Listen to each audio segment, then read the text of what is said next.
कभी नया फरमान आता है कि आप किसी नेता के खिलाफ बोलेंगे तो आपको जेल में ठूस दिया जाएगा, और कभी हमारे राज्य के यशस्वी मुख्यमंत्री साहब मीडिया के सामने आकर कहते हैं कि हमको तो पता ही नहीं है कि हमारे द्वारा बनाए गए मंत्रियों पर कोई मुकदमा दर्ज है।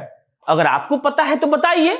ये बिहार है, ऐसा बिहार जहां लालू प्रसाद यादव के बेटे अपने सीनियर नेता को अपने पिता के बीमारी का कारण बता देते हैं, तो कभी राज्य के मुख्यमंत्री सीधे सीधे ये कह देते हैं कि हमें नहीं पता है कि हमारे मंत्री दागी हैं।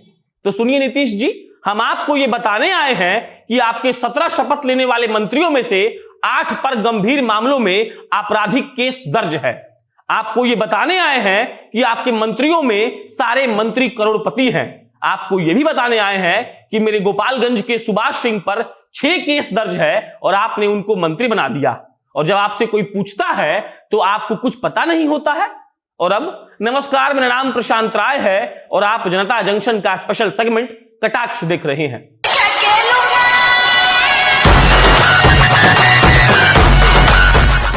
हमारे नीतीश जी इतने भोले हैं कि हम क्या बताएं।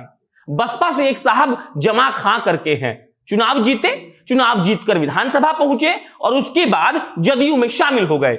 उनको मंत्रिमंडल में शामिल किया गया और नीतीश जी आपकी जानकारी के लिए बता रहे हैं कि उन पर हत्या का मामला है, आर्म्स एक्ट के तहत मामला चल रहा है और भी कई। और अगर आपको पता नहीं है तो अपने आईफोन 11 से चेक कर लीजिए कि कौन कौन मामला उनके खिलाफ दर्ज है, और वेबसाइट खोजने में दिक्कत हो तो जनता जंक्शन पर मैसेज करिएगा, आपको पूर्ण सहयोग किया जाएगा। अगले हैं जदयू के विधायक मदन सहनी, इनको भी मंत्रिमंडल में शामिल किया गया है और साहब पर 2 मामला दर्ज है। एक पर तो चार्ज भी फ्रेम कर दिया गया है, लेकिन नीतीश जी को यह सब थोड़ी पता है। वो तो अनजाने में हो गया कि उनको मंत्री बना दिया गया, पद भी दे दिया गया और अब वो मजा भी मारेंगे। इसमें नीतीश जी का कोई दोष नहीं है, इसीलिए क्योंकि वो तो पहले ही नियम बना चुके हैं कि आप अगर किसी बड़े आदमी के खिलाफ कुछ बोलिएगा तो आपको जेल में ठूस दिया जाएगा। उनको पता है कि कोई पत्रकार या फिर कोई कंटेंट क्रिएटर उनके मंत्री को गरिया नहीं सकता है, अपशब्द का प्रयोग नहीं कर सकता है, फिर काहे का डर। अब अगला, तेज प्रताप यादव अपने में मस्त रहते हैं, उनको इस दुनिया से कोई मतलब नहीं है और हमको तो लगता है कि ना तो वो लालू परिवार के लिए अच्छे हैं और ना ही राजनीति के लिए। लालू प्रसाद यादव जिस रघुवंश बाबू को अपने बगल में बैठाते हैं, उसी रघुवंश बाबू के लिए तेज प्रताप यादव ने एक बार कह दिया कि वो 1 लोटा पानी है। जो लालू प्रसाद यादव जगदानंद सिंह पर इतना भरोसा करते हैं, जिस लालू प्रसाद यादव को मुख्यमंत्री बनाने के लिए पार्टी के इन सीनियर नेताओं ने पता नहीं कितना मेहनत किया होगा, उससे तेज प्रताप यादव ये चाहत रखते हैं कि जब वो पार्टी कार्यालय में घुसे तो उनका स्वागत प्रदेश के अध्यक्ष जगदानंद सिंह फूलों का माला से करें। और अगर वो ऐसा नहीं करते हैं तो तेज प्रताप यादव कहते हैं कि इन्हीं के चलते तो लालू जी बीमार है।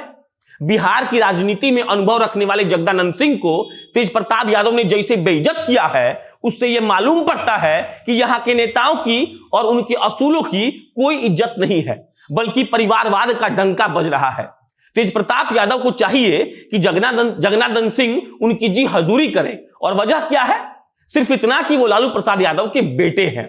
आमतौर पर हम कटाक्ष में ऐसा ही मुद्दा चुनते हैं जो बिहार के लोगों से जुड़ा हो, लेकिन तेज प्रताप यादव ने जिस तरीके से जगदानंद सिंह के बारे में कहा है वो इतना गंदा है कि इस पर टिप्पणी करना बहुत जरूरी है। सोचिए कि लालू प्रसाद यादव के लिए जगदानंद सिंह ने क्या क्या नहीं किया होगा। उनको उन्हीं के ऑफिस में घुसकर गरिया देना कितना शोभा देता है। ये वही जगदानंद सिंह हैं जो अपने बेटे के खिलाफ प्रचार करने पहुंच गए थे और उनको हरा भी दिए थे। और ये वही तेज प्रताप यादव हैं जिन्होंने राजद के पूर्व अध्यक्ष रामचंद्र पूर्वे को खरी खोटी सुनाई थी और अपने जानने वाले को महासचिव भी बनवा दिया था। और कहा तो यह भी जाता है कि तेज प्रताप यादव के चलते ही साहब अगली बार अध्यक्ष नहीं बन पाए। आगे तेज प्रताप यादव कहते हैं कि राजद गरीबों की पार्टी है। सुनिए तेज प्रताप जी, अगर आप गरीबों की पार्टी हैं तो अपना कार ले जाकर उन गरीबों में बांट दीजिए, अपने फॉर्च्यूनर से उन गरीबों को घुमाइए। 10,000 का सूट पहनकर जिस गरीब का बात आप कर रहे हैं ना, उस गरीब को आपने देखा तक नहीं होगा। लालू यादव के घर में पैदा हो जाने से आपकी इज्जत कभी नहीं बढ़ेगी, आपकी इज्जत बढ़ेगी आपके अपने व्यक्तित्व से। अब अगला, बिहार में सुशासन की सरकार है, ऐसी सरकार जहां पर अपराधी नीतीश जी का नाम सुनकर 100 कोस दूर भाग जाते हैं। बस इतना नहीं कर पाते हैं कि रेप रुक जाए, गोपालगंज के मीरगंज के जिगना के अंतर्गत एक मामला आया है। एक 10वीं की बच्ची को 3 हरामखोरों ने रेप कर दिया। रेप करते वक्त वीडियो बनाया और उसको सोशल मीडिया पर डाल दिया। सोशल मीडिया पर वीडियो डालने के बाद उन पर कार्रवाई हुई और अभी तक का अपडेट यह है कि वो तीनों गिरफ्तार हो चुके हैं। लेकिन सर, सवाल ये कि आपकी सुशासन की सरकार जिस जंगल राज का भभकी देकर सरकार में आई थी, वो सरकार अभी कहां है? सवाल ये कि जब मंच पर इस बार के चुनाव में आप चढ़कर वोट मांग रहे थे और कह रहे थे कि पिछली सरकारों में खुलेआम रेप हो रहा था, छिनैती हो रहा था, डकैती हो रहा था, मर्डर हो रहा था, तो आपका जुबान क्यों नहीं कांपा? कहें कि आपके भी सरकार में तो यही हो रहा है ना सर। किसी लड़की का रेप सरेआम हो जाता है और आप पूछने तक नहीं जाते हैं। सोचिए कि आपके कार्यकाल में अपराधियों की हिम्मत किस चरम पर है कि रेप करने के बाद वीडियो वो लोग वायरल कर दे रहे हैं। क्या पता कोई बहाना बनाकर वो रिहा भी हो जाएंगे, लेकिन कोई चिंता की बात नहीं है। आपकी सरकार ने तो कहा है कि आप बिहार में सुशासन स्थापित करेंगे। अरे कम से कम पेपर पर तो हो ही रहा है। क्या फर्क पड़ता है बिहार में ज्यादा रेप हो रहा है तो? इससे क्या फर्क पड़ता है कि नीतीश जी किसी भी प्रेस कॉन्फ्रेंस में पत्रकारों को डराने धमकाने लगते हैं? इससे क्या फर्क पड़ता है कि विपक्ष अपने घर में घुसकर सोया हुआ है? इससे क्या फर्क पड़ता है कि बिहार की बेटियों का कोई मोल नहीं है? फर्क तो इस बात से पड़ता है कि हर जात के, हर पार्टी के नेताओं को मंत्रिमंडल में शामिल कराना है, जो भले ही लूट कर करोड़ कमा चुके हैं, जिन पर सैकड़ों केस चल रहे हैं, लेकिन पार्टी में चंदा आना जरूरी है। और इसके लिए जरूरी है कि आप बाहुबलियों को मंत्रिमंडल में शामिल करें। आप अच्छे लोगों को टिकट ना दें, आप बिहार को बर्बादी की ओर धकेल दें। आप ये सुनिश्चित करें कि बिहार कभी विकास के पथ पर ना चल सके। लेकिन याद रखिएगा नीतीश जी, जिस दिन बिहार का युवा अपने हट पर आकर आपसे हिसाब मांगने लगेगा, उस दिन आपके पास कोई जवाब नहीं होगा और आपके ये मंत्रिमंडल में शामिल नेताओं को सिरे से खारिज कर दिया जाएगा। नमस्कार।